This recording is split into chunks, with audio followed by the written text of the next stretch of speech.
By the way, imagine if it didn't happen until you were 65. Oh, mate, very common. Yeah, no, totally. There's also like some women will have, say, for example, their husbands drop dead. Lucky ducks. No judgment. Anyway, no. But so then they have to find their window in. When I got divorced, I was determined not to ask a single question because I was like that. I will not ask a single question about anything because I like the idea of no one being able to work out how I was able to do it. So I just slowed down. There's stuff when I'm like joining websites and slow it down, start again. Now I've got to like program televisions and plug them into my house. Get the just internet slow going. down and do it. So I've upskilled tremendously in that time, but I feel like that might have just reignited my brain to give me a whisper more time that if dementia, I want to be super realistic about dementia. And if it's coming, then I want to have some sort of preparation. I read an amazing article that said the earlier you can recognize it and be honest with yourself, then you can start to put some repeated behaviors in place that will give you what feels like a much better quality of life because you'll be able to hopefully, stay in your home a bit longer, and get a better quality of life happening if that's what's coming. Because it looks like a shit show. Dementia. That's a nightmare. But I mean, I'm getting wound up. We're getting wound up. But I have to say this: my gut feeling. I mean, I have seen plenty of people with dementia, mates, family, etc. My gut feeling is, Julie, I don't see it ever happening to you. I mean, you're only 57, but normally the signs would start to be coming Some through of the now. whispers. I think you're sharper now I think so too. than I knew you 10 or 11 years ago when I first met you, or when you first came on the show. Could not harness the thoughts properly. You're sharper now. And I don't think it's just because of Dexter, but I think you are just sharper.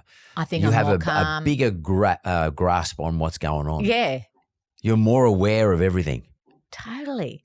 It's like I've turned up all my volumes of the best parts of myself and all the bad parts of myself I feel like no longer count because I'm not married. Well, I think it also it's turned on your survivor gene.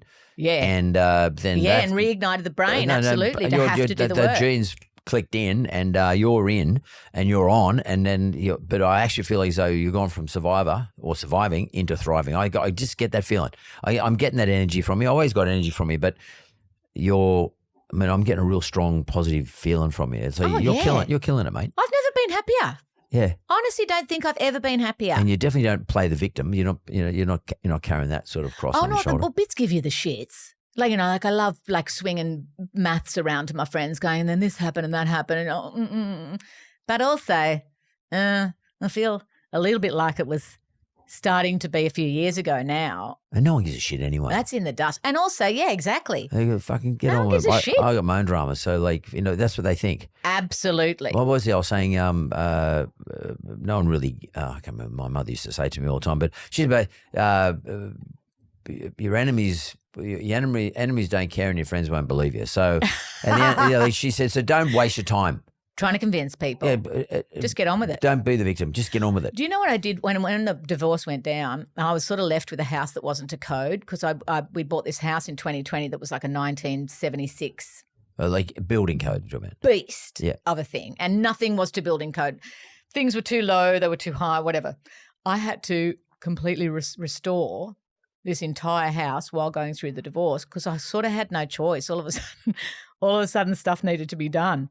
So I also did probably a manic 2 years of getting everything in order that now I walk around my home, it's done. I feel like my finances will start to build now that I've got some things in place and I'm noticing. And you have a plan. And I've got a plan. You've got to make a plan. It is the absolute basics, isn't it? And I think it's never too late to start. No, 100%. And I think that's one of the, I hate the word empowering, but one of the things of getting you on, some was, you got a lot of cut through to actually say that. Have a plan. And by the way, you got to be prepared to execute it though. Oh, absolutely. You got to execute every day. What about when you then got to do it? But you got to do it. But you've got to do it. Yeah.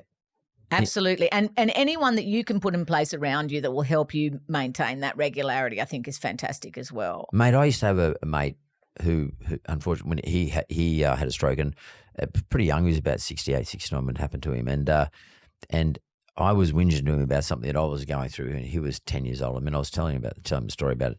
And I remember him saying to me, basically sort of, he didn't say it in such words, but he basically said, listen, Mark, I'm incapacitated here. I'd love to have your problem. And it's a blessing that you can actually do gigs. It's a blessing that you are doing the show for 10. It's the, you have the capacity. That's a blessing. Yeah. So if you look at it like that, you're killing it. Oh, trailblazer. Because certainly in the entertainment sector or comedy sector or the tough sector. Beyond, I mean, it used to be beyond, you were lucky if you lasted till 50.